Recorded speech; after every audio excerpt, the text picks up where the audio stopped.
All right, looking at gold, we want to see some possible continuation to the downside. Looking at the daily, we can start by the weekly as well, just to get some bias of what is happening there. So, price has come around here once, right? Around this area, top wicks, a break, a retest, and continuation phases. Simple as that. So with us, we just want to be involved in a small movement or play.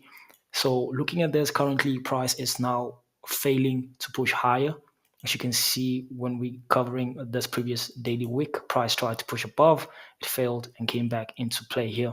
All right. So we are also at the strong zone, or there's a strong support here where price has come multiple times and failed as a result. So it is quite hard for price to push further to the downside. But if we do have that break, we can have this continuation to the downside until somewhere around about here. I'm not aiming for this low.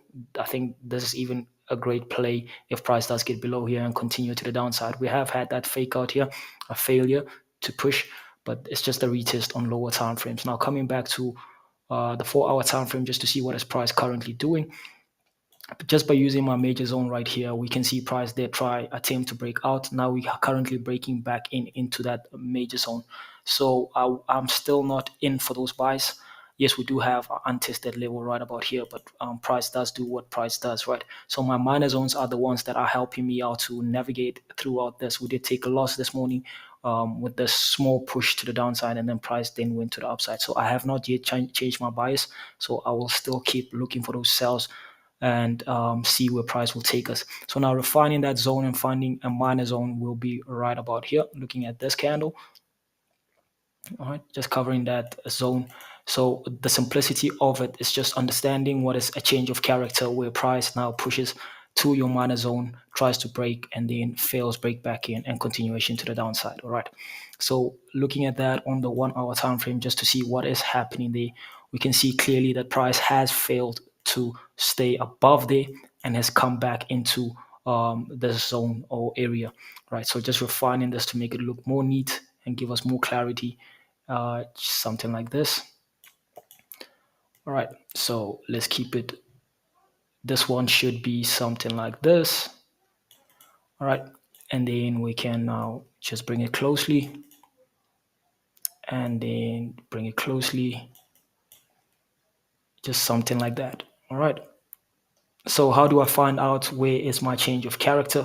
I usually just use the top wicks to help me navigate through that as well, just something like that.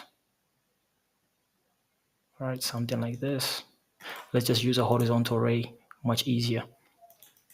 All right, so we only just want to see a change of character where price failed to push, um, then a break back in, and then a retest of those top wicks and continuation to the downside. Just a lower time frame um, structure that we will see on the 30-minute or 15-minute, something that will give us that price.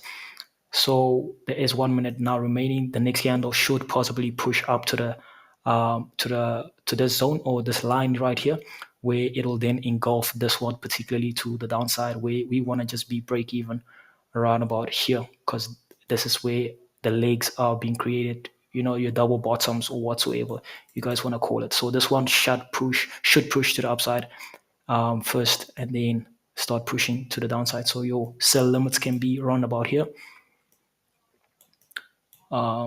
something like that. Take profit. I would not just stretch it that high, just something right there. So sell stops at this horizontal array, 50% retracement of this previous candle, and we'll see then if price does play out the way we anticipate. All right. So yeah, I took a loss, but I'm still looking for those sells. Yeah. So this is my gold analysis for today.